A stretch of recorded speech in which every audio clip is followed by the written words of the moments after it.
The Supreme Court on Thursday struck down a New York state law that made it difficult to obtain a permit to carry a handgun outside the home, marking the justice's first major opinion on Second Amendment rights in more than a decade.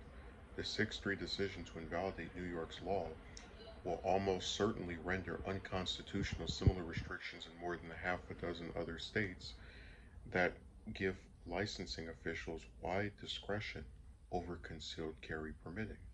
The ruling broke along ideological lines, with the court's 6 conservatives joining a majority opinion written by Justice Clarence Thomas. The New York law at issue required concealed carry permit applicants to demonstrate a special need for a license beyond a basic desire for self defense. In striking down the law, the court's conservatives ruled that the so called proper cause requirement prevented law abiding citizens with ordinary self defense needs from exercising their rights to keep and bear arms. We know of no other constitutional right that an individual may exercise only after demonstrating to government officers some special need, Thomas wrote for the majority.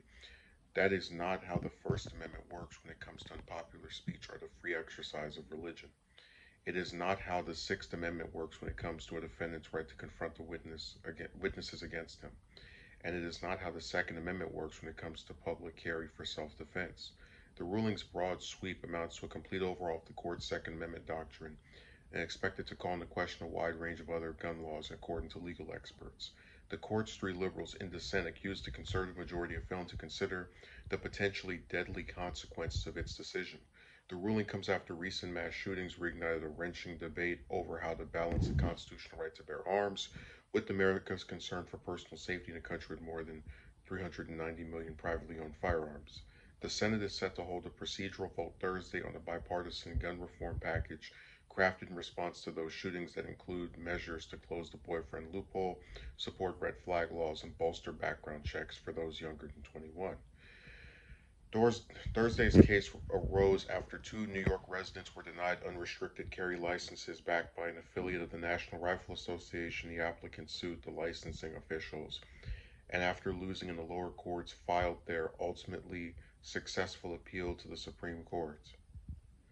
So, I'm gonna probably surprise a few people here, maybe. I don't know.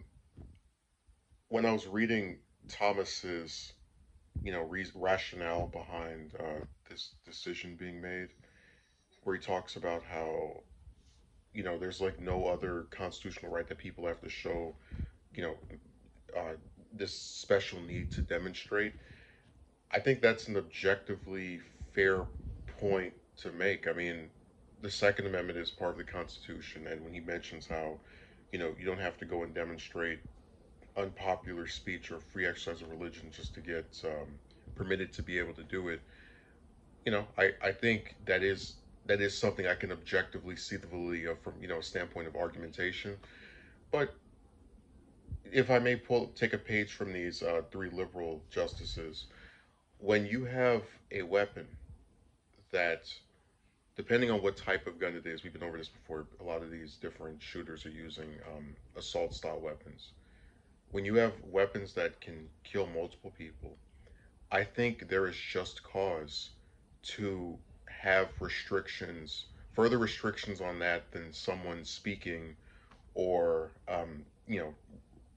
exercising their religion by, praying or wearing something. Just I think that it's one of those things where, because of what the Second Amendment protects, there should also be some protections put in place so that people don't try to use their right to bear arms to exercise the illegality of trying to take people's lives, which has often been the case with the last couple of years and having a mass shooting every day in the U.S.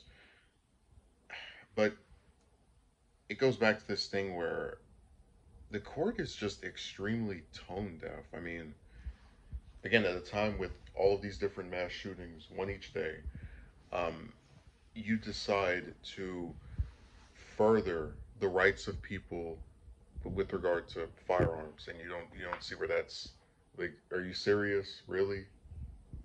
I guess that's one of the problems with having a conservative court. You have these people who are very protected because they're rich and on the highest court in the land, and so the idea that the laws they pass could ever have an influence or impact on them is almost non-existent. You know, these are the kind of people who would pass a law banning um, abortion, but then they would also, you know, they wanted to do it, go to another country and, you know, quickly override their own laws, for example. And you see a lot of this, like, inability to empathize with people because they could never know what it's like to sit here and be worried that if you go to a supermarket or a church, someone's going to fire in there. But, you know, it's all based around right wing insanity because I do think this doesn't make sense. I think that there's a that Thomas made an objectively decent point as far as this being the only amendment where you have to show special, you know, cause for needing to exercise it. Um, but I still think that it should have been considered by these Ivy League school educated pricks that maybe when you have a law that protects people's rights to use weapons that can kill other people indiscriminately, there should be some kind of restrictions placed on it. Just a hunch. So it's bad. You're going to see people on Twitter talking about how dangerous it is, and I agree with them. But I also think that, you know, the court just is. It's just all. It feels like they never pass anything other than maybe legalizing gay marriage that I ever liked. Like they're just there to screw up everything. They were the same way with campaign finance reform. Just any issue that you can find and you've seen them make a ruling on, 9 times out of 10 it sucks. So I really wished there was just some way to like not even to just maybe have a bunch of lawmakers vote against something they do, but we don't have enough people to even be able to do that probably, or some other form of like getting around their rulings because to have a group of people that are this tone deaf that just make laws, you know, they just sit in their little robes and they decree something that you can't hold to any standard of accountability because they're unelected, I think is very dangerous.